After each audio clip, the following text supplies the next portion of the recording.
Hello viewers, আসসালামু আলাইকুম। আশা করি সবাই অনেক ভালো আছেন। আজকে খুবই গুরুত্বপূর্ণ একটি ভিডিও নিয়ে হাজির হলাম। আপনারা যারা শিম চাষ করছেন তারা অবশ্যই আজকের ভিডিওতে দেখানো এই দ্রবণটি তৈরি করবেন। আর এটি নিয়মিত যদি গাছে দেওয়া যায় তাহলে সেই গাছে কিন্তু বেশ ভালো পরিমাণ শিম ধরে। হ্যাঁ ভিউয়ার্স, এই পদ্ধতি অবশ্যই ব্যবহার করবেন। সেছাড়াও অনেকে বলেন শিম গাছের সঠিক পদ্ধতি দেখান। আজকে সেই বীজতলা থেকে শুরু করে সঠিক পদ্ধতি দেখাবো যাতে করে সুস্থ সবল গাছে প্রচুর পরিমাণে শিম ধরবে খুব অল্প সময়ের মধ্যে। সেজন্য পুরো ভিডিওটি দেখতে হবে।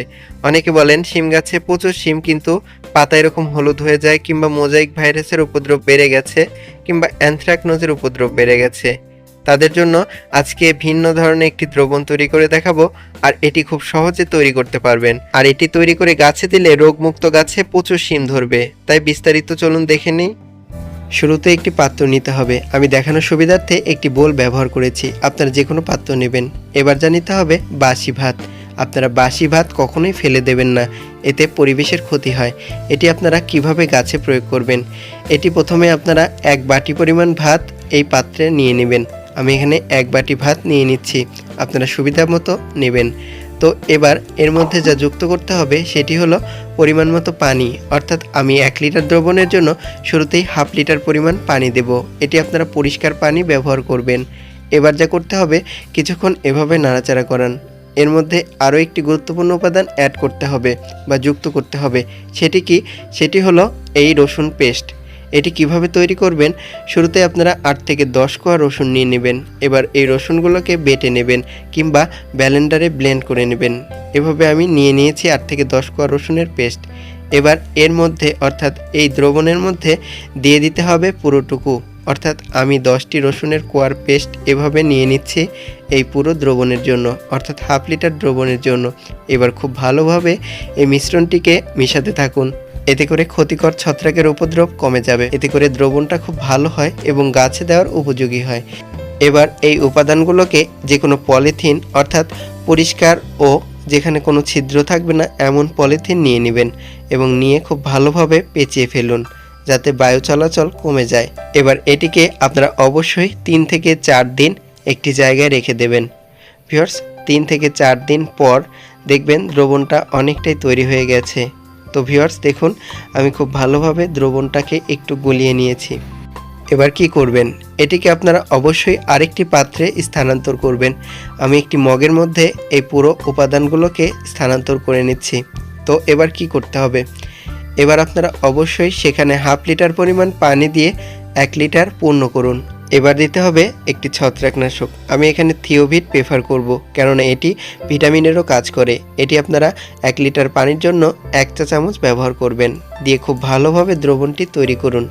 এখানে ছত্রাকনাশক না দিলে কিন্তু গাছে ছত্রাকের উপদ্রবের সম্ভাবনা থেকে যায়। এটি একবার গাছে দিলেই দেখতে পাবেন রেজাল্ট, অর্থাৎ গাছে কিন্তু বেশ দ্রুত বৃদ্ধি পাবে এবং গাছে প্রচুর পরিমাণে ফুল আসবে অল্প সময়। অনেকে বলেন শিম গাছে প্রচুর শিম আসছে, কিন্তু শিম গাছের পাতা এরকম হলদে হয়ে যাচ্ছে কিংবা অ্যানথ্রাকনোজের উপদ্রব হচ্ছে। কি করবেন চলুন দেখি। শুরুতে একটি পাত্রে 1 লিটার পরিমাণ পরিষ্কার পানি নিয়ে নিতে হবে। আমরা একটি মগের মধ্যে 1 লিটার পানি নিয়ে নিচ্ছি। এবার এতে মেশাতে হবে ভিনেগার বা সিরকা। এটি সবার বাড়িতেই থাকে। এটি আপনারা 3 মুখো পরিমাণ মিশিয়ে দেবেন 1 লিটার পানির জন্য। দেখতে পাচ্ছেন এখানে 3 মুখো দেওয়া হলো। এর থেকে কম দিলে কিন্তু হবে না। এবার সুন্দর করে কিছুক্ষণ এটাকে নাড়াচাড়া করে নিতে হবে। এবার এর সাথে মিশাতে হবে আরেকটি উপাদান, এটি হলো গ্লিসারিন।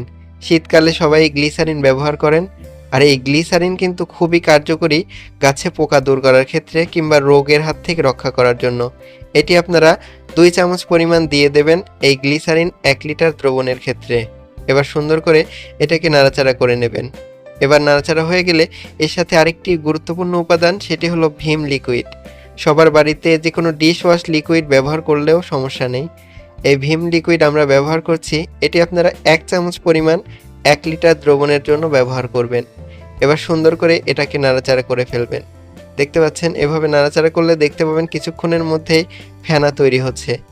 এবার একটি পাত্রে বা যে কোনো বোতল বা স্প্রেয়ার বোতলে ভরে এটাকে অবশ্যই গাছে স্প্রে করে দেবেন।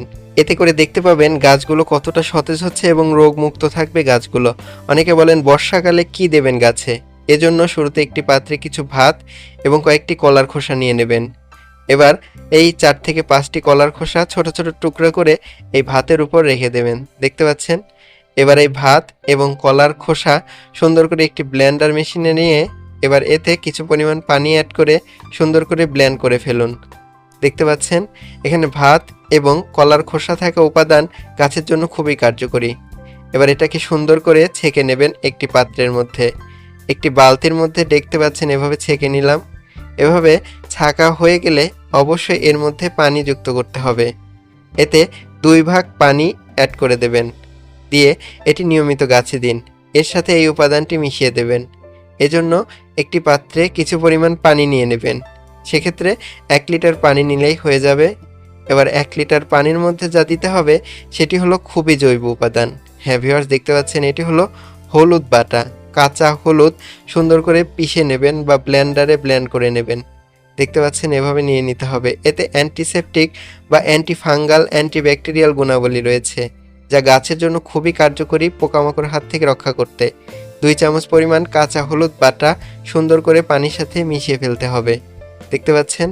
এভাবে সুন্দর করে মিশিয়ে কিছুক্ষণ রাখবেন। এভাবে কিছুক্ষণ মিশানো হয়ে গেলে এর সাথে মিশাতে হবে এই উপাদান। এটি হলো 1 চামচ ডিএপি সার, ডাইঅ্যামোনিয়াম ফসফেট। এতে নাইট্রোজেন এবং ফসফরাস রয়েছে। এটি 1 চামচ এর মধ্যে মিশিয়ে ফেলবেন। দেখতে পাচ্ছেন? এটি কিন্তু খুবই গুরুত্বপূর্ণ উৎস নাইট্রোজেন ফসফরাসের, এটি মনে রাখবেন।